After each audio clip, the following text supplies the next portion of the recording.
talk a little bit more about Syria. Let's see.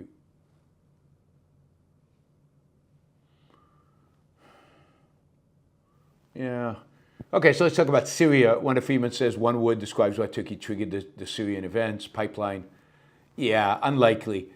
It's unlikely that geopolitical events are influenced dramatically by the kind of economic things like pipelines and things like that. There are a variety of different pipelines that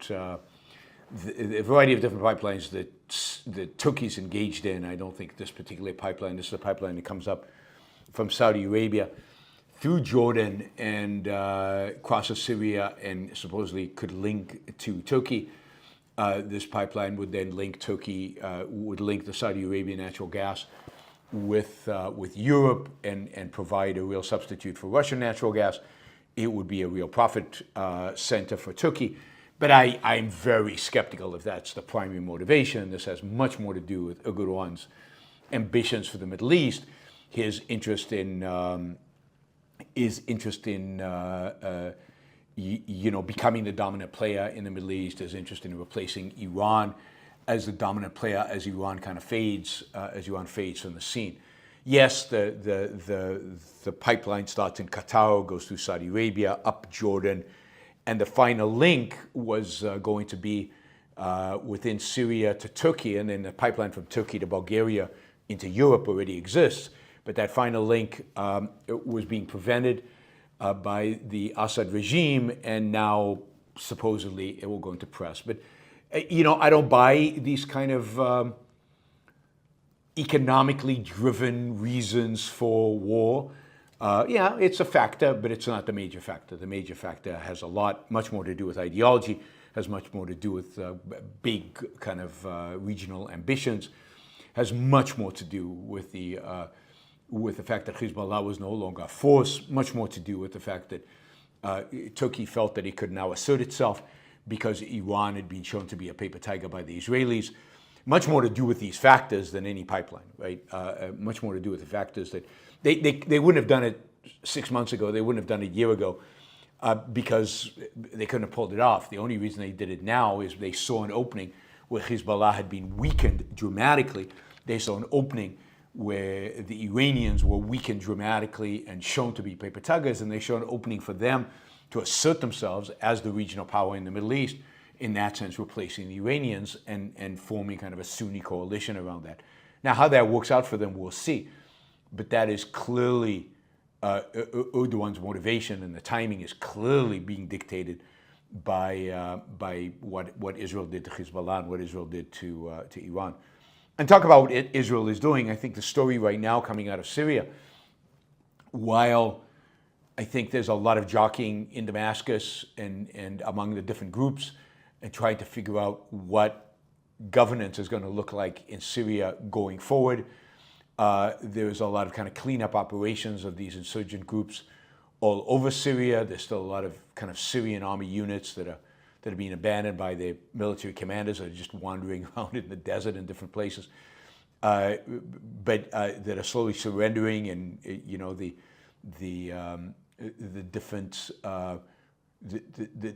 insurgent groups kind of consolidating power and getting ready to play that power off of one another.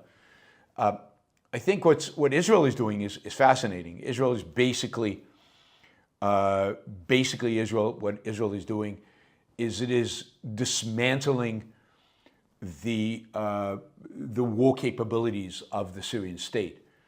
So over the last 24 hours, Israel has attacked 300. So the video is starting to buffer. Israel has attacked 300 different locations within Syria. Let me just is basically attacking every major weapons installation in Syria. It is destroying the entire Syrian Air Force. It is destroying the MiG-29s that are in Air Force bases, the helicopters. They're going after all areas where they suspect that they are chemical weapons. They are in the process. They've already probably destroyed the entire air defense capabilities that Syria had and that Russia left behind. They do not want the rebel groups to have any air defense capabilities. Israel wants to have complete free reign over Syria. Again, they're taking out all the ground-to-ground missiles so that, again, the rebels don't get their hands on any kind of sophisticated weaponry that the Syrian army had and that the Russians might have left. 300 sorties, that is a lot. And you see some video of what they're doing to the Air Force bases in Syria. They are basically blowing them up. They are destroying them.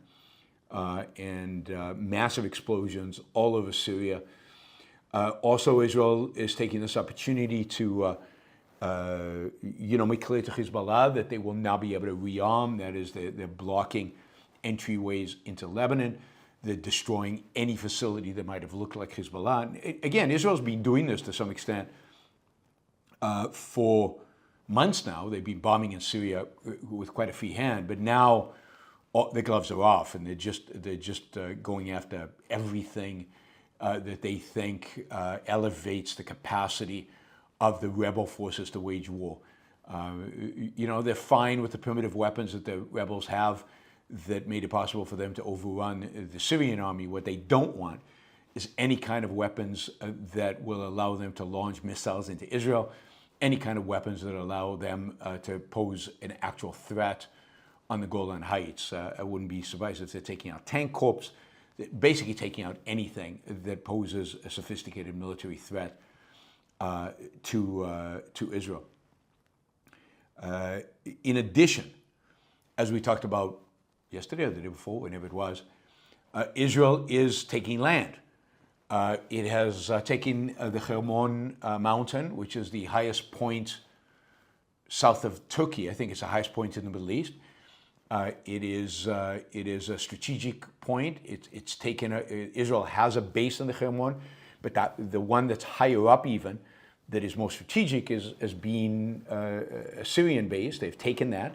Special forces the other day landed there and basically cleared it out. I think the Syrians had already abandoned it. They have also entered into what's called the demilitarized zone, which is to the east of the Golan Heights, and they're establishing themselves there. They've gone beyond the demilitarized zone into parts of Syria. Russian troops have actually handed over areas within Syria to the Israelis. The Israelis also went in to help the UN, there were some UN troops there being under attack, and they went in to help them. Why would they help the UN? I have no idea. And they're basically creating a significant zone there. They've also, what you'll see is a lot of earth moving,